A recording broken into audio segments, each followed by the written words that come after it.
तीन दामाद की सास पार्ट 2। अब तक आपने सुना कि कावेरी जी अपनी तीनों बेटियों ईशा, मोहिनी और सुहाना की शादी तीन घर जमाई लड़कों के साथ करवा देती है। उन्हें लगता है कि ये लड़के शायद घर का कामकाज संभाल लेंगे, लेकिन उनके तीनों घर जमाई बहुत आलसी थे। वो नौकरी भी नहीं करते थे और बाहर का काम भी नहीं। कावेरी जी ने अपनी बेटियों से कहा कि वो प्रेगनेंसी का बहाना बनाकर अपने पतियों को सबक सिखाए। अब सुनिए आगे। मम्मी, आपने जैसा कहा था हमने वैसा ही किया, लेकिन देखिए ना, विवेक का हाल तो वैसा का वैसा का नाश्ता बनता है और ना खाना। नौकरी पर जाने की बात करूं तो खाने को दौड़ते हैं मुझे। हाँ मम्मी, मैंने भी सुमित को कितनी बार कहा कि अगर नौकरी नहीं करनी तो कोई छोटी सी दुकान ही खोल लो, घर का खर्चा कैसे चलेगा। देखो दोपहर के 12 बजने आए और जनाब अभी तक सो रहे हैं। हाँ मम्मी, ईशा और सुहाना ठीक कहती हैं। अविनाश का भी यही हाल है। जब मैंने अपनी प्रेगनेंसी के बारे में कहा तो मुझसे कहने लगा, अरे दूसरी लड़कियां तो 9-9 महीने तक नौकरी करती है, बस डिलीवरी के टाइम छुट्टी लेती है। मोहिनी, तुम भी नौकरी करो। अब मुझे कहाँ नौकरी मिलेगी। मम्मी बताओ अब मैं क्या करूँ। हे भगवान, क्या सोचकर घर जमाई दामाद लाई थी मैं कि मेरी बेटियां मेरे पास रहेंगी और खुश रहेंगी, लेकिन इन आलसी दामादों ने तो हमारी जिंदगी को भी प्रॉब्लम में डाल दिया है। मैं तो कहती हूँ मम्मी, हम लोग वापस अपनी जॉब पर जाना शुरू कर देते हैं। बता देते हैं इन लोगों को कि हमने प्रेगनेंसी का बहाना किया है। नहीं नहीं बेटा, ऐसी गलती भी मत करना। अगर तुमने ऐसा किया तो इन तीनों की आदत और ख़राब हो जाएगी। अरे आज नहीं तो कल कभी तो तुम प्रेग्नेंट होगी, तब वापस यही प्रॉब्लम आएगी। तब क्या करोगी तुम तीनों। हाँ मम्मी, आपकी बात तो बिल्कुल सही है। इन लोगों को तो सुधारना ही पड़ेगा। लेकिन कैसे? अपने बच्चों के आने की खबर सुनकर भी इन लोगों पर कोई असर नहीं हो रहा। पैसे कमाने के लिए घर से बाहर निकलना ही नहीं चाहते ये तीनों। अब मेरे दिमाग में एक प्लान आया है। तुम तीनों चिंता मत करो, उन तीनों को बुलाओ, फिर मैं बात करती हूँ। थोड़ी देर बाद कावेरी जी अपने तीनों दामादों को सामने बुलाकर अपनी बात कहना शुरू करती हैं। अविनाश, सुमित और विवेक, देखो बेटा, मैं ना तुम तीनों से बड़ा प्यार करती हूँ, इसीलिए तो तुम्हें घर जमाई बना कर रखा है मैंने। अरे मम्मी जी, सीधे सीधे कहिए ना, क्या बात है। प्यार तो हम भी आपको बहुत करते हैं। अरे मम्मी जी, आपकी इज्जत भी बहुत करते हैं। अरे भाई, आपके जैसी सास और कमाने वाली बीवी सबको मिलती है क्या? हाँ मम्मी, विवेक और सुमित ठीक कह रहे हैं। आपकी बेटी से शादी करके मेरी तो ज़िंदगी ही अच्छी हो गई है।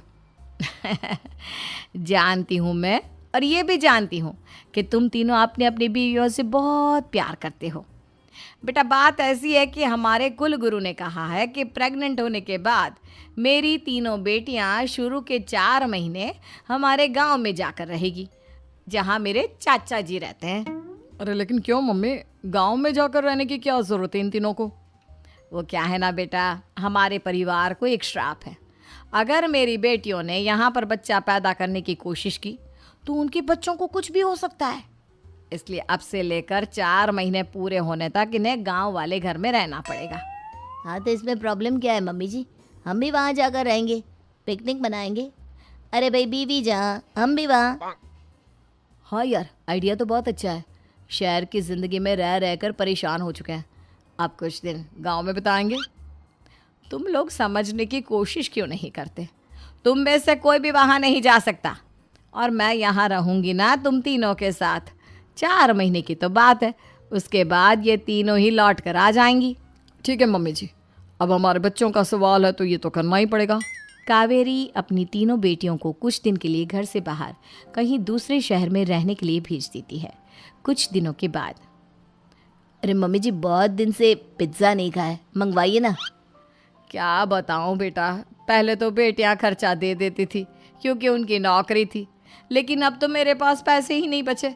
थोड़े बहुत पैसे हैं जो बच्चों की डिलीवरी में काम आएंगे। लेकिन मम्मी जी, आपकी बेटियों को वापस आने में तो अभी बहुत वक्त बाकी है। वही सोच सोच कर परेशान हो रही हूँ। सोच रही हूँ कल से दूध भी बंद करवा देती हूँ। अब दूध वाले को देने के लिए पैसे भी तो नहीं है ना। अरे नहीं नहीं मम्मी जी, अगर दूध भी बंद करवा दोगी तो मुझे चाय कहाँ से मिलेगी? और चाय के बिना मैं तो मर ही जाऊँगा। क्या करूँ बेटा, इसके अलावा हमारे पास कोई ऑप्शन नहीं है। मेरे पास पैसे ही नहीं बचे। इस तरह कावेरी जी धीरे धीरे अपने तीनों दामादों को पैसे देना बंद कर देती हैं और घर में खाने पीने की चीज़ें लाना भी बंद कर देती है। अब वो तीनों बुरी तरह से परेशान होने लगे थे और इसलिए एक दिन तीनों प्लान करके घर से बाहर निकलते हैं और बाजार में जाने के बाद, यार अच्छा खाना खाए हुए कितने दिन हो गए, पता नहीं कब अच्छा खाना मिलेगा। हमारी बीवियों के जाने के बाद तो हमारी हालत भिखारियों जैसी हो गई है यार। कुछ भी हो, मुझे तो आज पिज्ज़ा खाना ही खाना है। जेब में 1 रुपया नहीं है और पिज्जा खाएगा, कहाँ से आएंगे पैसे? अरे देख वहाँ सामने बोर्ड पर क्या लिखा हुआ है, कंप्यूटर पर काम करने के लिए एक आदमी की आवश्यकता है। भाई मैं तो जा रहा हूँ, काम करूँगा और शाम तक पैसे लाकर आराम से पिज्ज़ा खाऊंगा।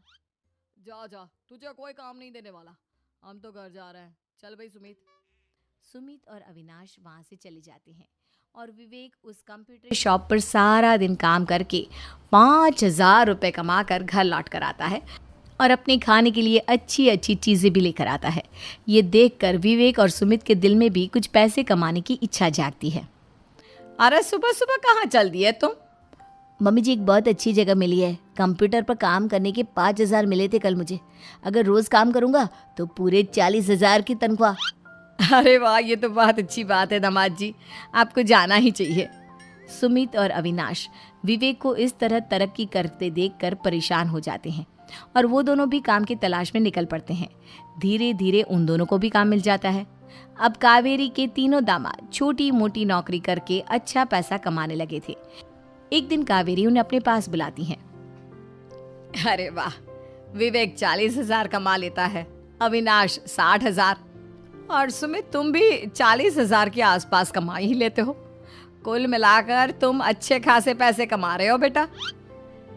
हाँ मम्मी जी, बहुत मज़ा आता है जब महीने के एंड में मोटी रकम हाथ में आती है। पूछिए मत मम्मी जी, घर में रहकर रोटी बना बना कर और तो जैसा महसूस होने लगा था मुझे तो। हाँ बेटा, तुम तीनों की बात तो बिल्कुल ठीक है और जानते हो अब तुम तीनों की पत्नियां भी वापस लौट कर आने वाली है। लेकिन मम्मी जी अभी तो उन्हें गए सिर्फ 2 महीने हुए हैं, आपने तो कहा था वो 4 महीने के बाद लौट कर आएंगी। ऐसा कुछ नहीं है बेटा, मैं सिर्फ तुम तीनों को सबक सिखाना चाहती थी कि आदमी घर में बैठकर बीवी की कमाई खाता हुआ अच्छा नहीं लगता। इस दुनिया में हर इंसान को मेहनत करनी चाहिए, काम करना चाहिए, चाहे वो औरत हो या आदमी, ताकि अपने परिवार को संभाल सके। कावेरी की बात सुनकर उन तीनों को अपनी गलती का एहसास होता है और कावेरी उन्हें सच बता देती है कि ईशा, सुहाना और मोहिनी शहर में ही कहीं दूसरी जगह रह रहे थे। शाम के वक्त उन तीनों की पत्नियां लौट कर आ जाती है और कावेरी जी का परिवार एक खुशहाल परिवार की तरह रहने लगता है।